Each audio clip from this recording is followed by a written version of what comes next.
بسم الله الرحمن الرحيم. الحمد لله رب العالمين، والصلاة والسلام على سيد الأنبياء وقائد المجاهدين وعلى آله وأصحابه الطيبين الطاهرين وعلى من تبعهم بإحسان إلى يوم الدين. أما بعد. د ناستې قدرمنو حاضرینو او ټولو مسلمانانو ورونو ته السلام علیکم ورحمت الله وبرکاته. وعلیکم السلام ورحمت الله.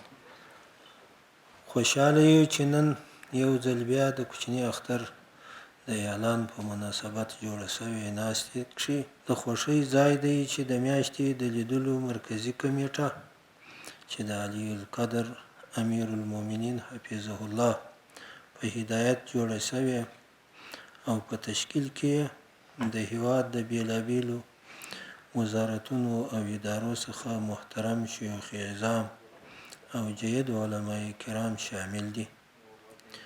نن یو ځل بیا د اسلامی نظام تر چتر لاندې د کوچني اختر د رسمي اعلان په مناسبت ناسته وکړه.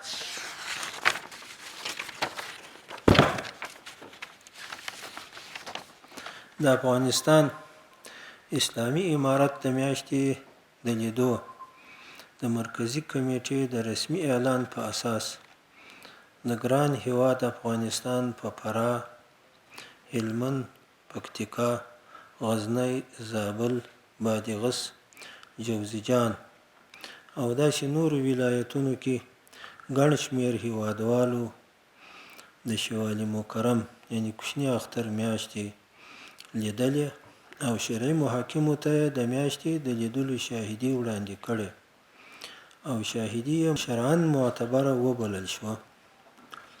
په دې اساس د سترې محکمې لخوا فیصله وشوه چې سبا جمعه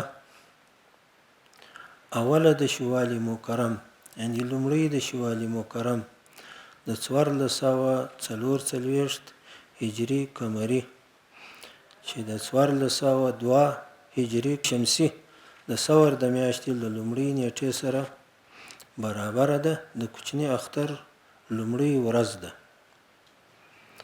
زه د افغانستان اسلامی امارت د سترې محکمې او د میاشتې د لیدو مرکزی کمیټې په استازیتوب د نیکمرغه کوچني اختر د رارسېدو په مناسبت ګرانو هیوادوالو او ټوله مسلمه امت ته مبارکي وایم. الله تعالی دې ستاسو ټولو طاعات او عبادات په خپل سپېڅلي دربار کې قبول او مقبول وګرځوي. هیله من یم چې نیکمرغه کوچنی اختر کې د خوښۍ او سرلوړۍ څخه ډکې شیبې ولرو. والسلام.